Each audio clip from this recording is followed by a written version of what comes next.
I killed them all. But no one believes me, so I'll prove it."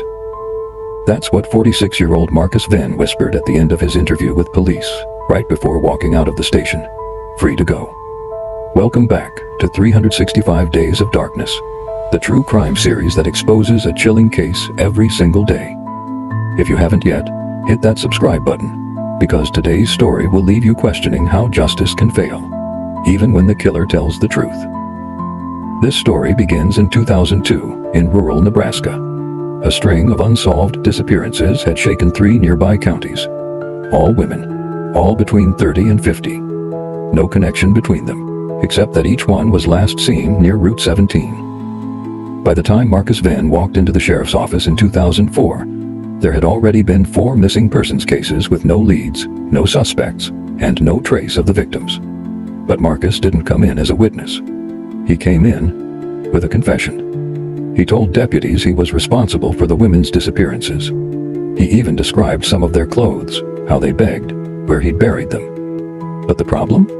Marcus had a reputation. Locals called him Crazy Venn. A quiet recluse who talked to himself, claimed to see ghosts, and had spent years in and out of psychiatric care. The police dismissed him. They figured he was unstable and seeking attention. They told him to go home. So he did. And 2 weeks later, a 5th woman disappeared. This time, her body was found, buried exactly where Marcus had described in his earlier statement. Still, the authorities hesitated. They claimed there wasn't enough physical evidence to tie Marcus to the crime. But Marcus didn't stop talking.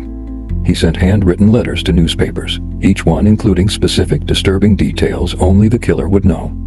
He drew maps, listed dates, even mailed in a driver's license belonging to one of the victims.